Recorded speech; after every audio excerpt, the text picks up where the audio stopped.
Hi, y'all. Good to be here today. Thank you, Erin.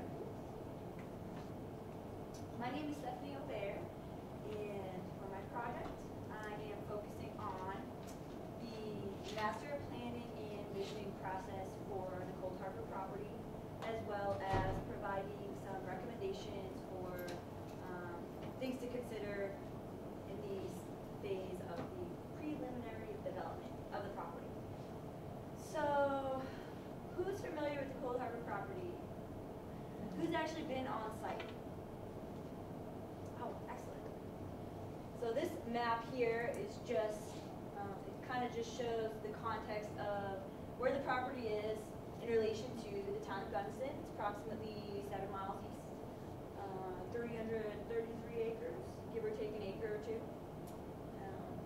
Now this is just an example of a master plan, and it's kind of my ultimate objective when I'm finished, to provide a realistic master plan concept, not necessarily the master plan for the property, but a well-informed concept that does have some relevant characteristics that will help the board and future MBMers move forward with the development. Here's another map of the property, and it kind of just shows the property in yellow. For the most part, the yellow is a portion of the property that is under conservation easement, which means that there are several limitations to development. There's still a lot of really neat, innovative things that can be done on this portion of the property, but there are limitations. Now the red is primarily where I'm focusing because it is the developable acreage. Let's take a closer look at that. This is an aerial photo of the property or the parcel of interest that I'm most interested in focusing on. Now the circle shows approximately 12 and a half acres, and that includes the buildings that are existing on the property. And this is what I really hope to focus on as far as really detailed timeline and map of the infrastructure considerations, the permitting processes that are required, and how long each thing is expected to take, how much it's supposed to cost. And so those logistical considerations and also some of the more fun design things. We'll talk a little bit more about that here today. There are a lot of moving parts involved with my project, so I'm focusing on the project and through the lens of community engagement in the planning phases. So some broad needs, where these are the areas where I'm trying to fill in the gaps. So centers for resiliency education, ecological education, and experimentation are critical across scales, globally, at regional scales, community scales, and then obviously regional hubs of this type of thing. More specifically, our valley lacks a common space where folks can get together to use a property as a living laboratory or experimentation for various types of resiliency experiments, whether it be agricultural, which is what we're focusing on here today, what I'm very interested in myself, it's where my heart is, but also innovations in sustainable building technology, energy generation, and also ecosystem restoration and rehabilitation. So opportunities for food cultivation, innovation for our desert climate is, the opportunities are endless. There's a lot possible. There are a lot of really innovative practices already happening in our valley from organizations like Mountain Roots, but also at individual scales, and also there are a lot of for-profit businesses that are doing some really neat things and providing a lot of our food year-round. I didn't want to go too far into this, but these are just some examples of these type of resiliency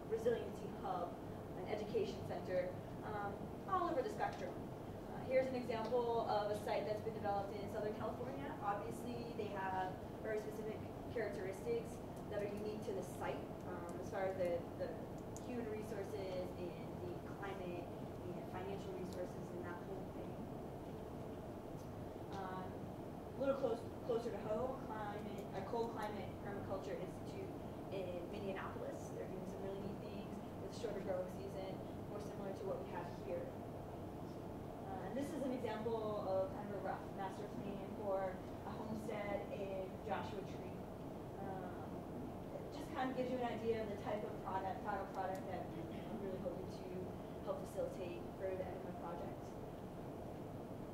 And then this is actually an example of a permaculture design that I did on a very small scale, 1/10 of an acre at Plymouth State University.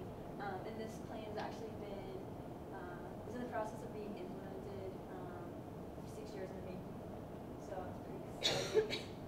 So this is where my systems diagram is right now. It's a work in process, a work in progress. But I wanted to show you where I'm at, and then also kind of pick out some of the pieces that are really relevant to our topic here, and where I'm actually involved in this greater picture, because there, like I said, there's a lot of moving pieces, and I'm really just here to kind of bring everyone together to have this conversation, to see what we can get out of it. Let's talk about some of these pieces here. So I'm really interested in the community engagement piece of this.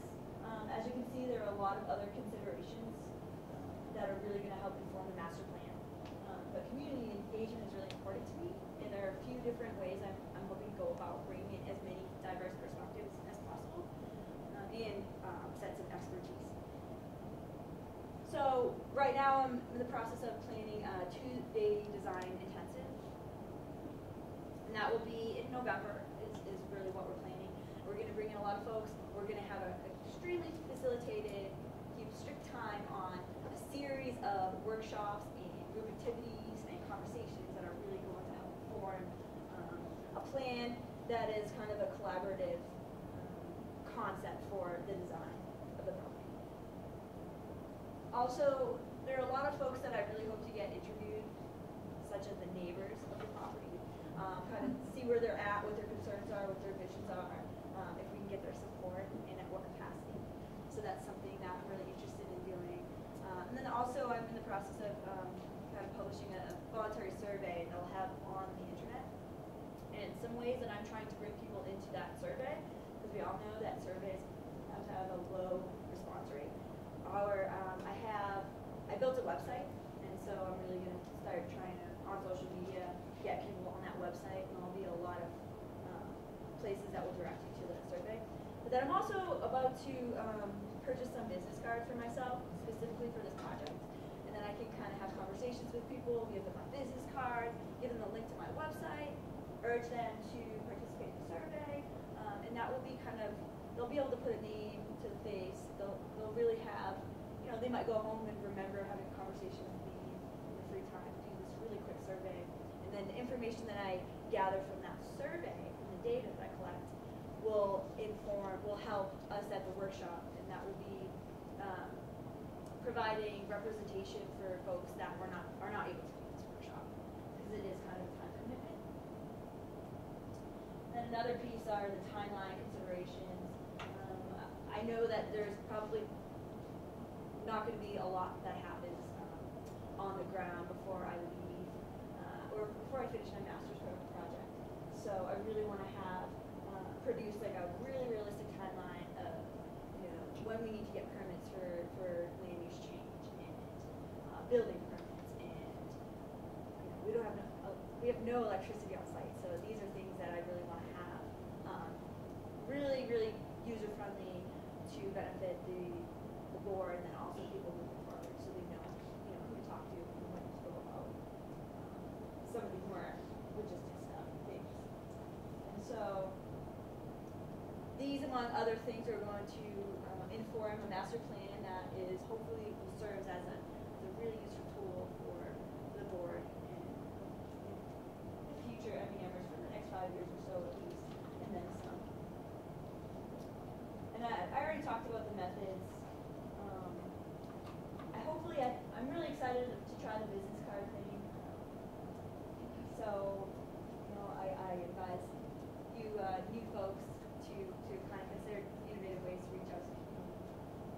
And sorry, I got really excited. I'm going over time here, but you know, there are many stakeholders involved. So finding innovative ways to bring in as many diverse perspectives into a master plan or final products that I hope to put together is really important.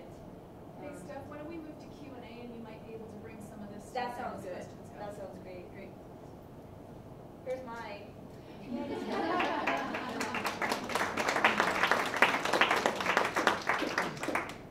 Okay.